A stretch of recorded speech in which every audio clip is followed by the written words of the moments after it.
Hey y'all, welcome and welcome back to my channel. My name is Natea and this is Nesthetics, where I talk about topics that I care about and you should care about too if you choose.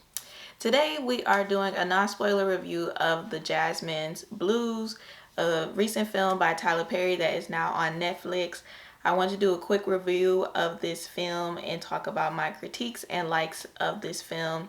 So first, the film, it explores themes of racism, colorism, and black life in the South. And the movie is set in 1987 in the beginning, and then it flashes back to the late 1930s, early 1940s through most of the film, and then it returns back to the 1980s at the end of the film. The movie is also 2 hours and 7 minutes long, so if you do decide to watch it or haven't watched it yet, make sure you have time to watch the movie. So first, I'll start off with my critiques of the movie. I will say that this movie definitely gave unnecessary black trauma that we did not need to see. This movie, it makes me question who Tyler Perry made this movie for, because I really believe that black people do not need to see more trauma on the television screen. Like, we're already going through enough in our personal lives and in life in general. And the way that Tyler Perry put in the black trauma in this film, it was not need to be seen. Like, when I tell you that, like, my mouth was wide open when I saw one of the scenes in this movie, because I just could not believe what I was seeing. I didn't need to see that. And for me, this is actually a like of the film. So the story is actually really good. The film story is really good, and that's why I said, like, watch the movie when you have time, because I started the movie at like 11 p.m. It's 2 hours and 7 minutes long. The movie was like so intriguing, so entertaining for me. I was like, I can't pause this movie and watch it tomorrow. Like, I need to finish this movie tonight and see what happens. But at the same time, like, going to bed at 1 a.m. and seeing that black trauma, I'm happy I didn't have any nightmares, but still, it was just unnecessary to see that black trauma, and I really wish that Tyler Perry would have left that out of the film. And recently, when I went to go see The Woman King, there were previews about the Till movie, the movie titled Till, which is about Emmett Till. And most of us know what happened to Emmett Till.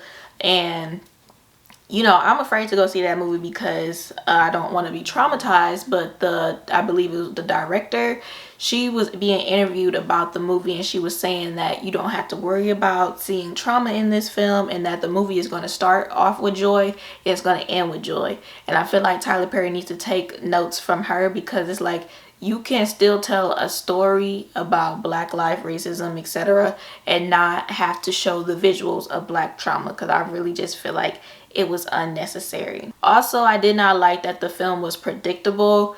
You pretty much know like what the story is gonna be, you just don't know when it's gonna happen.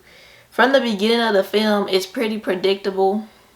At the end, I will say that at the end, it's pretty, yeah, the movie is pretty predictable. You know what's basically going to happen. I think the ending and the revealing of the person in the beginning of the film and in the end of the film, seeing who that person was, I think that was kind of a surprise, because I don't think I had put two and two together, that the person at the beginning of the film and the end of the film, who he was and who his parents were. So I definitely think that it was predictable, but there are some parts that are like when you got to see it from beginning to end to understand how things come together. I do kind of like how the movie ended, like the very end, not when they were still in the 1940s, but when they actually came back to the 1987. I like the end of the film, and like the last thing that we see. I really like the end of the film and just the meaning behind that, just knowing who that character was and seeing how the movie ended. I really like that final shot of the film, I will say. But I don't like how the film ended with so many unanswered questions.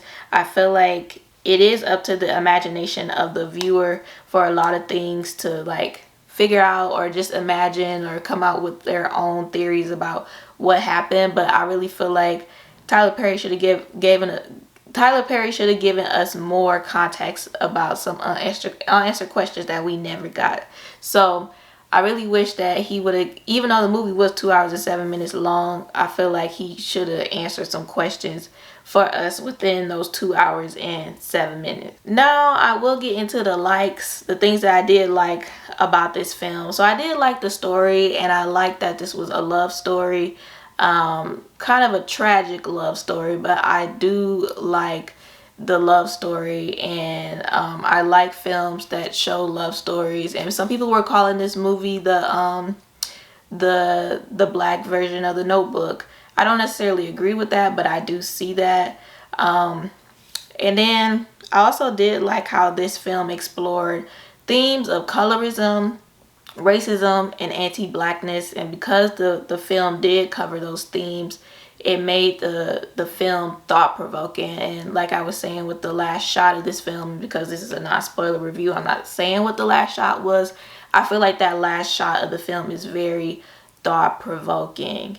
And I like how Tyler Perry was able to use these serious themes and to make us think. And that's another thing, and this goes back to the critiques. It felt like Tyler Perry, like we know Tyler Perry from his Madea movies and how he's really good at making comedies. I feel like Tyler Perry was trying to prove to us that he can do drama films, and he's proved that he's good at doing drama, and he's not just the Madea character. He's more than that. I feel like the way that he was doing too much with the black trauma, it was like, you don't need to prove to us that you can do drama. We know that you can do drama. Like, we did not need to see the black drama for you to prove to us, like, Tyler Perry, we know that you can do that. We didn't need to see that. But going back to the likes, I like how this movie explored themes of anti-blackness and how they were showing how black people who were either a quarter black or they were half black, they tried to pass as white people in society. And I think it's interesting that in this movie you see anti-blackness from both the black characters and the characters who were biracial or quarter black, etc. So we saw that the black characters were exerting anti-blackness within people in their own community or in their families. And then we saw how the people who were passing as white, or they were successfully passing as white, they were being anti-black to the people who were like 100% black. But it's like, you're black too, or you have black inside you too. And it's like, back then they had that one drop rule. It's like, it don't matter if you was a quarter black, an eighth black, a 16th black, they did not want you mingling with white people. It didn't matter. That's when the one drop rule was a big thing. So I think it's interesting that people who were passing as white, they just ignored the part of them that was black and were just anti-black towards black people. I think that's just very interesting. It just shows with both the passing black people and the like black people who were phenotypically black, how anti-blackness plays out in both people. Lastly, I like the musical aspect of this film. I feel like Tyler Perry, I know that he created this film like a long time ago. I want to say in the 90s they said, or he wrote or got the idea for this film back in the 90s. And I think that it's amazing that Tyler Perry gets to see his film come to life that he had been holding on to for so long. Like, that is something as a filmmaker that it's very rewarding and satisfying seeing something that an idea of yours really come to life. So I'm happy that Tyler Perry actually got to see this film come to life. And you know that, like, with Tyler Perry, or most people know that he started off really like as a playwright. He did a lot of plays, like the Madea plays, before they were movies. So I like how this film, it felt like a theater performance, but it also felt like a film. And it felt like Tyler Perry combined his ability and talent to be a playwright and be a screenplay writer together. And I like that it felt like with the musical aspect that it was a combination of both. And I think that the actors did a really good job. I like how Tyler Perry always chooses actors, recycles actors, and keeps them busy and working. And also, a lot of these actors can sing and act, and because there was a musical aspect, a a lot of the actors, or most of the actors in this film, could sing too. So I like that Tyler Perry chose some really good actors for this film. And the musical aspect, I like that as well. I think because I like musicals, like my favorite movie is The Wiz, I'm always like a musical aspect of any film. So that's just me. But that's it for this review. Overall, I give the movie a 7 out of 10. I could not watch this movie again like all the way through, just because I know what's gonna happen. I would probably skip the part where it's the black trauma, but I think it was a good movie, a good story. I remember I saw a comment on social media, somebody saying that Tyler Perry don't know how to end films.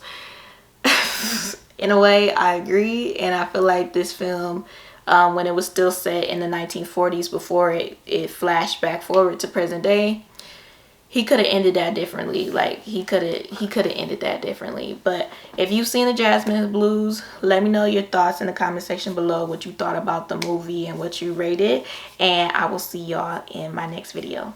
Bye.